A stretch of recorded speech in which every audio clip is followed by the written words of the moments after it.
welcome to the Alpha Chemistry Lab. Today we'll be doing the pre-lab for the Density of Matter lab. Okay, so this is a two-part lab. In the first part we're going to determine the density of water, and in the second part we'll determine the density of an unknown metal cylinder. Okay. So to begin with, you'll want to be sure you wear safety glasses in the lab, as well as face coverings. For the purposes of the video, I'll leave the face covering off. In addition, you'll have to use your laptop in this lab in order to take data and plot data in Excel, so you'll want to be careful with your laptop being on the bench top and to not get water on your laptop. Okay, so as you know, the density is equal to the mass divided by the volume. You can easily rearrange that equation to say mass equals density times volume, and then we can plot the mass by the volume, and as we do that for our water, we'll get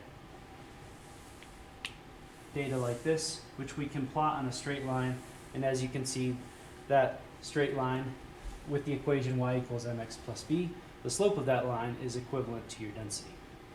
Okay. So in this lab, you'll use a burette. And if you haven't used a burette before, this is a burette. A couple things to remember when you're using a burette is to always make sure the stopcock is closed before you add water to the burette. Okay. So you can use a funnel on the top, and you always want to add the liquid below eye level.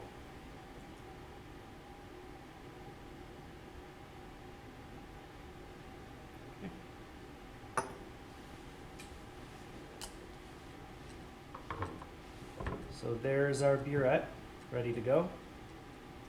And one of the first things you'll notice about a burette is that the numbers go from smallest at the top to largest at the bottom. That's because what you're measuring is the volume of water that's been discharged from the burette, not the absolute volume that's on the burette. So you'll also notice that the graduation on the burette is in tenths of a milliliter. So you can use a card like this with a black piece of electrical tape on a white card to get some good contrast and get a good measurement. And because the graduations are to the tenth of a milliliter, you want to measure the bottom of the meniscus, which is that little curvature in the liquid, to the 100th of a milliliter. So this is a good reference. If we're between 11.2 and 11.3, we need to measure to the 100th place, so maybe 11.26 in this case.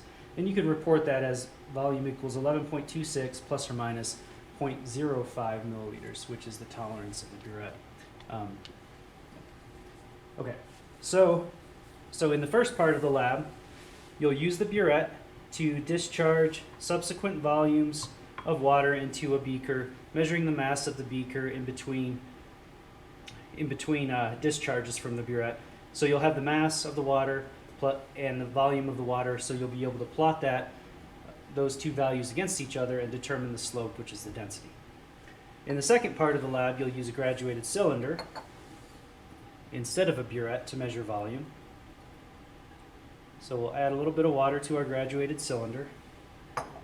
And in this case, we're going to be using the displacement of this water in order to determine the volume of our metal cylinder.